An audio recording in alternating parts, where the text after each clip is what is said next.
বাংলাদেশে প্রথমবারের মতো পরীক্ষামূলকভাবে চালু হচ্ছে স্টারলিংক। ইলন মাস্কের মালিকানাধীন ইন্টারনেট সেবা প্রতিষ্ঠান স্টারলিংক কিন্তু পরীক্ষামূলকভাবে চালু হচ্ছে বাংলাদেশে। এই মুহূর্তে হোটেল ইন্টারকন্টিনেন্টালে কিন্তু আমরা দেখছি যে এই স্টারলিংক সেবা ব্যবহার করা যাচ্ছে একেবারেই ফ্রিতে।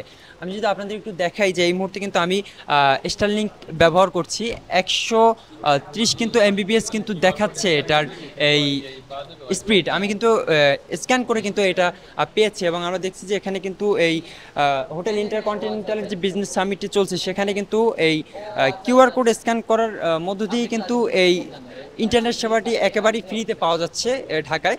প্রধান উপদেষ্টার পক্ষ থেকে কিন্তু বলা হয়েছে যে আগামী 90 কার্যদিবসের মধ্যে সাধারণ মানুষের জন্য একেবারে উন্মুক্ত করা হবে এই স্টারলিংকের যে সেবাটি রয়েছে। এই স্টারলিংকের সেবা নিয়ে আরও বিস্তারিত আলোচনা করবো এই বুথে যারা রয়েছে তাদের সঙ্গে। সাধারণ মানুষ কবে এই স্টারলিংকের সেবাটা সাধারণ মানুষ পর্যন্ত পৌঁছাবে? আচ্ছা, এখানে আসলে অনেক কিছু পেন্ডিং স্টেপস এখনো বাকি আছে স্টারলিংকের পক্ষ থেকে। যেমন স্টারলিংক ভেরি রিসেন্টলি তারা লাইসেন্স জন্য অ্যাপ্লাই করেছেন, জিএসও লাইসেন্স আমরা যেটা বলছি বিটিআরসির। সেই লাইসেন্সটা পাওয়ার পরে তাদের লাইসেন্স গাইডলাইন অনুযায়ী যেসব কমপ্লায়েন্সগুলো তাদেরকে ফুলফিল করতে হবে সেগুলো তারা ফুলফিল করার কাজ করবে। যেমন বাংলাদেশে একটা গেটওয়ে স্থাপন অথবা একটা পপ তারা এস্টাবলিশ করবে।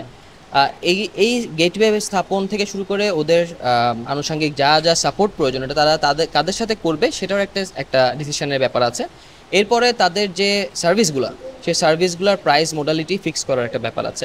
এই সব কিছু ফাইনালাইজ হলে তারা আসতে পারে, অথবা যেটা হতে পারে হচ্ছে আমাদের চিফ অ্যাডভাইজার স্যারের যেহেতু একটা কথা ছিল যে 90 ওয়ার্কিং ডেজের মধ্যে তারা আসবে, এমনও হতে পারে যে তারা একটু আর্লি আসলো অ্যান্ড বাকি কমপ্লায়েন্সগুলো তারা পরে ফুলফিল করলো। এটা আসলে পুরোপুরি স্টারলিংকের ডিসিশন, স্টারলিংকের এন্ড থেকে আসলে জানা যাবে আর কি।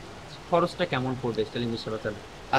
স্টারলিংকের খরচটার ব্যাপারে আসলে কোনো ডিসিশন এখনো আসেনি, কারণ ওদের আসলে এক একটা দেশে এক এক রকমের ভাবে ওরা প্ল্যানগুলো করে থাকে, ওদের প্রাইস মোডালিটি।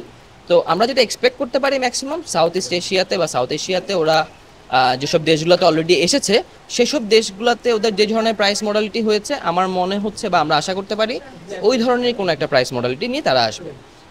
আমরা এইমাত্র 130 এমবিপিএস পেয়েছি, আসলে সর্বোচ্চ কত পর্যন্ত যায়? আপনারা এই মুহূর্তে যেখানে আছেন এখানে আপনারা কানেক্ট হচ্ছেন একটা স্ট্যান্ডার্ড টার্মিনালের সাথে। স্ট্যান্ডার্ড টার্মিনালগুলোতে আমরা 150 থেকে 210-20 এমবিপিএস পর্যন্ত স্পিড আমরা পেয়ে থাকি অন অ্যান অ্যাভারেজ একটা ভালো দিনে। তো এটা যখন স্বাভাবিকভাবে ইউজার এন্ডে ডিস্ট্রিবিউট হয় তখন অনেকটা চাপ থাকলে ইউজার যদি অ্যাক্টিভলি ইউজ করে তাহলে আমরা একটু কমই পাই আর কি। সেক্ষেত্রে আপনি যেহেতু 100-র উপরে পেয়েছেন আপনি বেশ ভালোই পেয়েছেন আর কি। But overall Starlink terminal to satellite কানেক্টিভিটিতে আমরা প্রায় 200-র মতো বলতে পারি, 200 এমবিপিএস। আপনারা যেমনটি শুনছিলেন যে আমরা এই বুথে একজন সঙ্গে কিন্তু কথা বলছিলাম, তিনি যেমনটি বলছেন যে প্রধান উপদেষ্টার কিন্তু একটা নির্দেশনা রয়েছে যে আগামী 90 দিনের মধ্যে কিন্তু এই স্টারলিংক সেবা সাধারণ মানুষ পর্যায়ে তারা পৌঁছে দিতে কাজ করবেন এবং খরচের বিষয়ে কিন্তু আমরা তাদের সঙ্গে কথা বলেছি এবং আমরা এখানে এসে 130 এমবিপিএস পেয়েছি।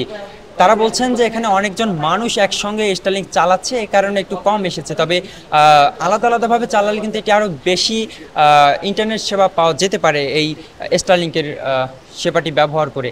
দর্শক, আপনাদের সঙ্গে এতক্ষণ ছিলাম আমি রুহুল আমিন।